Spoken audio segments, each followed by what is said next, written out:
The Lotus Sutra, Chapter 11, The Appearance of a Jeweled Stupa. At that time, there appeared before the Buddha a 7-jeweled stupa, 500 yojanas in height, and 250 yojanas both in length and width, which emerged from the ground and hovered in the air. It was adorned with various jewels, had 5,000 railings, and thousands of myriads of chambers. It was decorated with innumerable flags and banners and hanging jeweled necklaces, and myriads of kotis of jeweled bells hung from the top. The fragrance of tamala leaves and sandalwood trees exuded from all sides of the stupa, covering the world. The banners and umbrellas were composed of the 7 jewels, such as gold, silver, lapis lazuli, mother of pearl, agate, pearl, and ruby, and they rose as high as the palaces of the world protectors of the 4 quarters.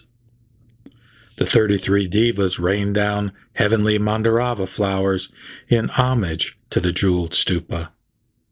The other thousands of myriads of kotis of humans and such non-humans as devas, nagas, yaksas, Gandharvas, Asuras, Garudas, Kimnaras, and Maharagas also respected, honored, revered, and praised the precious stupa by offering all kinds of flowers, perfumes, necklaces, flags, banners, and music.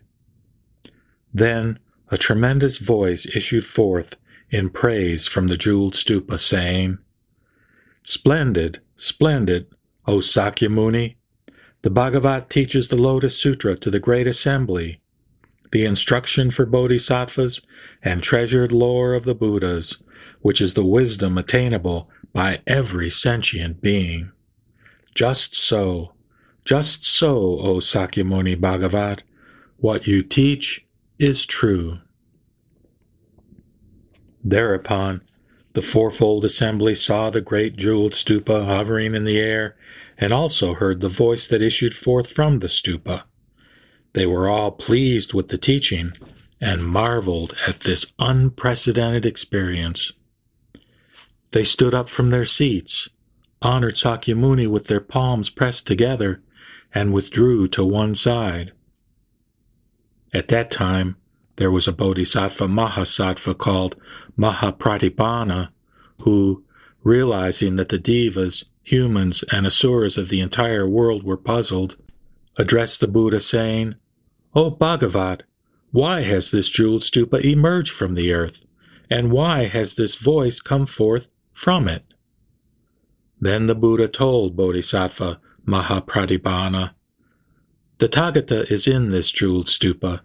In the remote past, immeasurable, incalculable thousands of myriads of kotis of worlds away in the east, there was a land called Ratna Visuddha. In that land, there was a Buddha called Prabhutaratna.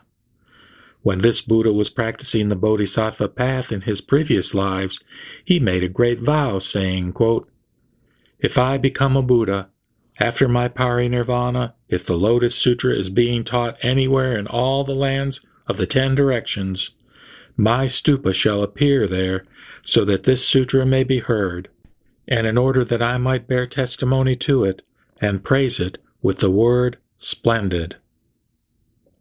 After the Buddha had perfected the path, and immediately before his parinirvana, he addressed the monks among the great assembly of devas and humans, saying, quote, "After my parinirvana, anyone who wishes to pay me homage should build a great stupa." If there is anyone teaching the Lotus Sutra anywhere in the world of the 10 directions, this Buddha makes a jeweled stupa emerge out of the ground in that place through his transcendent powers and the power of his vow. He is in the stupa, giving praise with the words, "Splendid, splendid." O Mahapratibhana, the Tathagata Prabhutaratma has now emerged from the earth, within his stupa, so that he may hear the Lotus Sutra and give praise with the words, "Splendid, splendid." At that time, Bodhisattva Mahapratibhana spoke to the Buddha through the Tathagata's transcendent power, saying, quote, "O Bhagavat, we all want to see this Buddha's form." The Buddha answered Bodhisattva Mahasattva Mahapratibhana, saying, quote, "This Buddha, Prabhutaratna, made a great vow, saying, quote, whenever my jeweled stupa appears in the presence of a Buddha, in order to hear the Lotus Sutra, if that Buddha wants to show my form to the fourfold assembly, he should gather into one place all his magically created forms that are teaching the Dharma in the worlds of the 10 directions. After that, my form will appear. O Mahapratibhana, I shall now gather all my magical created forms who are teaching the Dharma in the worlds of the 10 directions." Mahapratibhana spoke to the Buddha, saying, "O Bhagavat, we also strongly wish to see the Bhagavat's magically created forms, to honor and pay homage to them." Then the Buddha emitted a ray of light from the tuft of white hair between his eyebrows, and they immediately saw the Buddhas in 500 myriads of kotis of nayutas of land in the eastern direction, equal in number to the sands of the Ganges River.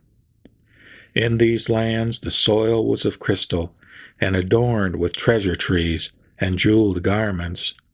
And these lands were full of innumerable thousands of myriads of kotis of bodhisattvas. Jeweled drapes were hung everywhere, and were covered with jeweled nets. All the Buddhas in these lands were teaching the Dharma in most harmonious voices. They also saw immeasurable thousands of myriads of kotis of bodhisattvas, filling all the lands and teaching the Dharma to sentient beings. The other directions, to the south, north, and west, the 4 intermediary directions, and the upper and lower regions, were also illuminated by the ray of light emitted from the tuft of white hair between the Buddha's eyebrows. And they were also exactly like this. Then all the Buddhas in the 10 directions each addressed the assembly of bodhisattvas, saying, quote, "O sons of a virtuous family, we will now go to the place where Sakyamuni is in the Saha world, and pay homage to the jeweled stupa of the Tathagata Prabhutaratna." At that time, the Saha world was immediately purified. The earth was of lapis lazuli, adorned with jeweled trees, its road laid out like a chessboard, and bordered with golden cords. And there were no villages, towns, cities, oceans, rivers, mountains, streams, forests, or groves. Very precious incense was burning. Mandarava flowers were spread everywhere on the earth, and it was covered with jeweled nets and drapes from which jeweled bells hung. With the exception of this assembly, the devas and human beings were all moved to other lands. Then the Buddhas each took one great bodhisattva as an attendant, and arrived under a jeweled tree in the Saha world. Each jeweled tree was 500 yojanas in height, and adorned with branches, leaves, blossoms, and fruits in their proper turn. Under all these jeweled trees were lion seats, 5 yojanas in height, that were adorned with great jewels.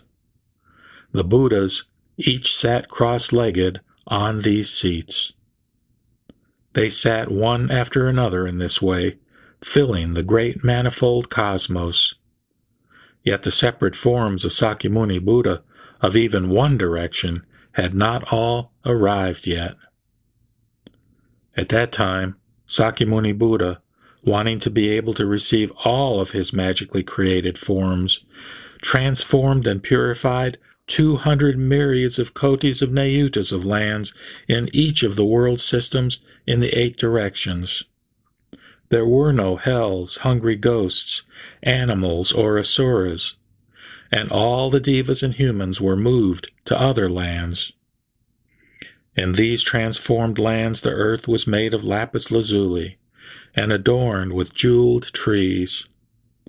These trees were 500 yojanas in height, and were adorned with branches, leaves, blossoms, and fruits in their proper turn. Under every tree was a jeweled lion seat, 5 yojanas in height, which was adorned with various jewels. There were no oceans, rivers, or great mountain kings, such as Mount Musalinda, Mount Mahamusalinda, Mount Kakravada, Mount Mahakakravada, or Mount Sumeru. The lands were all made into one Buddha world throughout. The jeweled earth was level and covered everywhere with jewel-studded drapes. Banners and umbrellas were set up. Precious incense was burning, and heavenly jeweled flowers covered the ground everywhere. Then Sakyamuni Buddha again transformed and purified 200 myriads of kotis of nayutas of lands in each of the 8 directions, so that the Buddhas could come and sit. There were no hells, hungry ghosts, animals, or asuras, and the devas and humans were moved to other lands. In the transformed lands, the earth was of lapis lazuli and adorned with jeweled trees.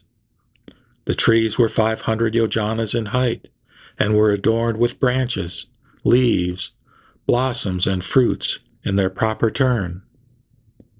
Under these trees were jeweled lion seats that were 5 yojanas in height and decorated with great jewels. There were no oceans, rivers, or great mountain kings, such as Mount Musalinda, Mount Mahamusalinda, Mount Kakravada, Mount Mahakakravada, or Mount Sumeru. The lands were all made into one Buddha world throughout. The jeweled earth was level and covered everywhere with jewel-studded drapes. Banners and umbrellas were set up. Precious incense was burning, and heavenly jeweled flowers covered the ground everywhere. Then the magically created forms of Sakyamuni Buddha, which had been teaching the Dharma in the hundreds of thousands of myriads of kotis of nayutas of lands in the east, equal in number to the sands of the Ganges River, gathered here. In this way, all the Buddhas in the 10 directions gradually came until all were assembled, sitting in the 8 directions. At that time, these Buddha Tathagatas filled 400 myriads of kotis of nayutas of lands in each direction. Then, sitting on the lion seats under the jewel trees, the Buddhas each dispatched their attendants with hands full of jeweled flowers to inquire after Buddha Sakyamuni, saying, "O son of a virtuous family, you should approach the Buddha Sakyamuni on Mount Grittakuta and give him a greeting, saying, quote, 'Are you without illness and pain, and are you full of vigor and at ease? And are the assemblies of bodhisattvas and shravakas all at ease or not?' Then, having paid homage to the Buddha by scattering him with these jewel flowers, say this to him: 'The Buddha so-and-so wishes you to open this jeweled stupa.' All the other Buddhas dispatched their messengers like this. Then the Buddha Sakyamuni saw that his magically created forms had already gathered and were each sitting on a lion's seat. And he heard that all the Buddhas also wanted him to open the treasured stupa. Immediately rising, he hovered in the air, and the entire fourfold assembly rose and gazed attentively at the Buddha with their palms pressed together. Thereupon, Sakyamuni Buddha opened the entrance to the 7-jeweled stupa with his right finger. There was a tremendous sound, as if the bar and lock to the gateway of a large city were being pushed aside.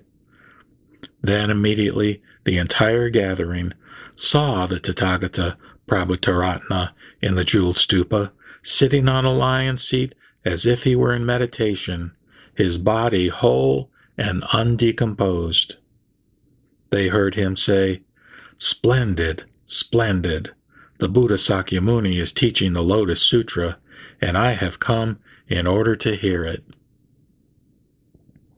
At that time, the fourfold assembly saw the Buddha, who had entered parinirvana immeasurable thousands of myriads of kotis of kalpas ago, speaking those words. They praised this unprecedented experience and scattered heavenly jeweled flowers upon the Buddhas Prabhutaratna and Sakyamuni. Then, from within the stupa, the Buddha Prabhutaratna offered half of his seat to the Buddha Sakyamuni, saying, "O Sakyamuni Buddha, please take a seat here." The Buddha Sakyamuni immediately entered the stupa and sat cross-legged on half of the seat.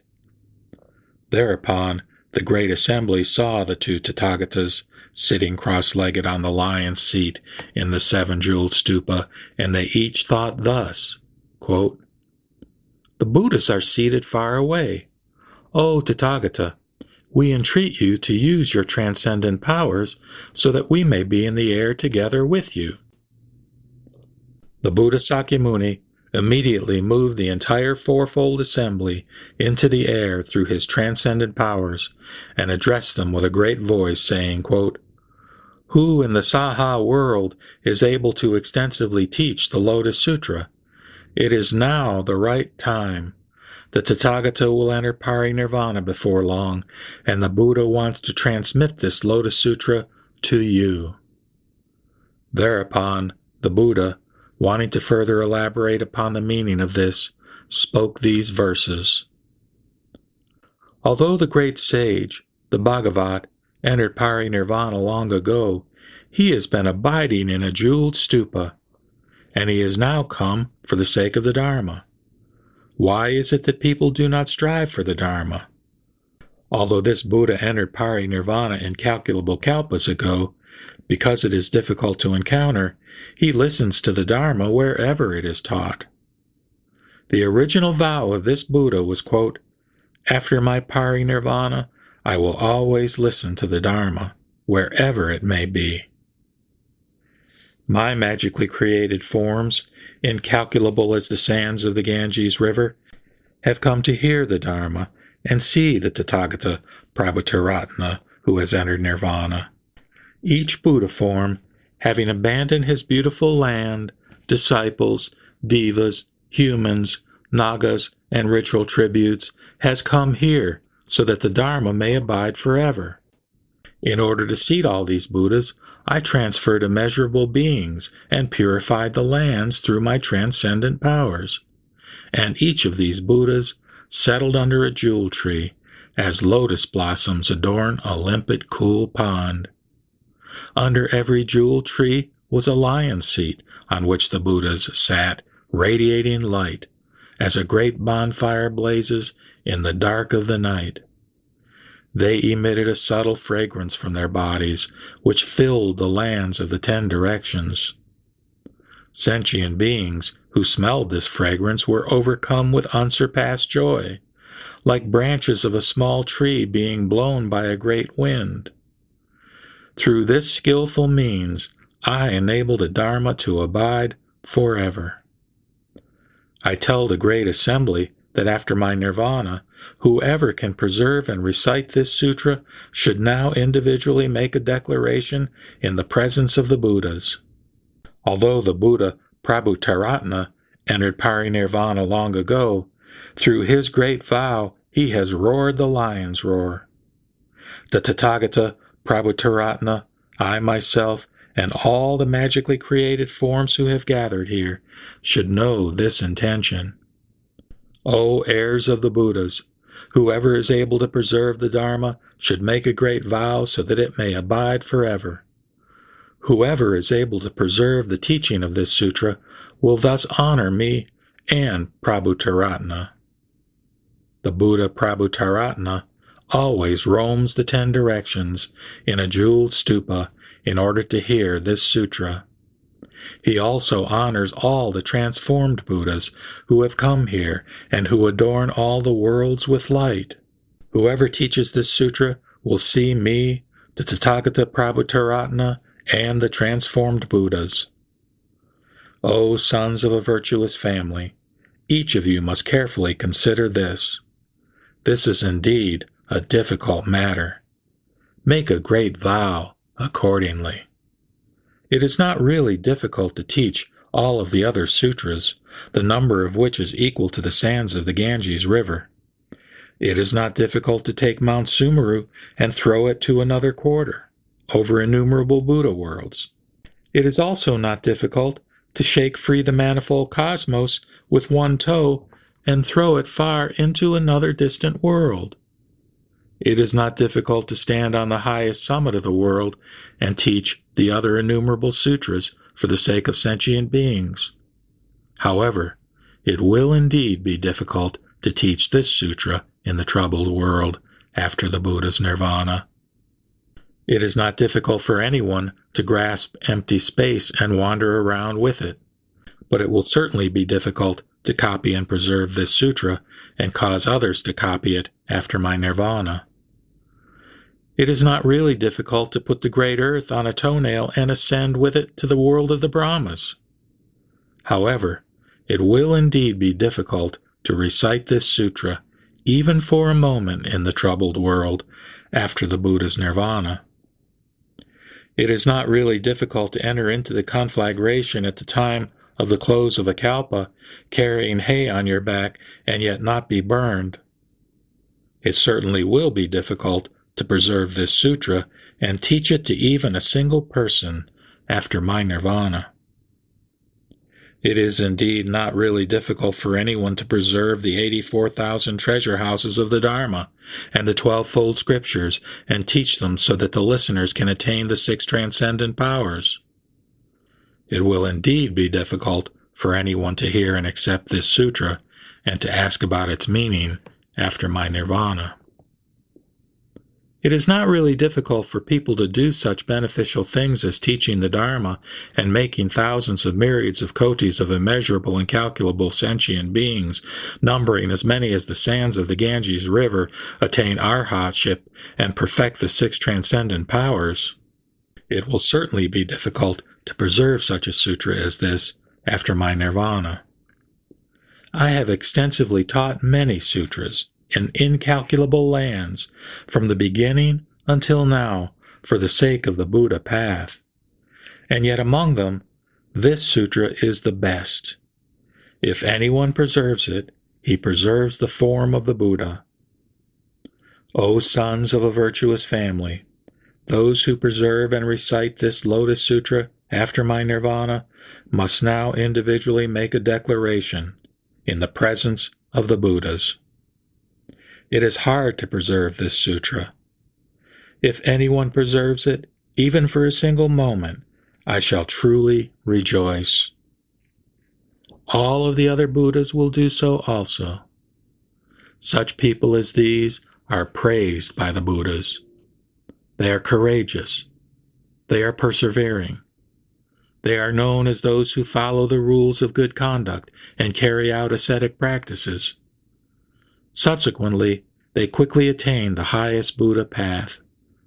Those in the future who recite and preserve this sutra are the true heirs of the Buddha and abide in the stage of purity. Those who can understand its meaning after the Buddha's nirvana will become the eyes of the world for devas and humans.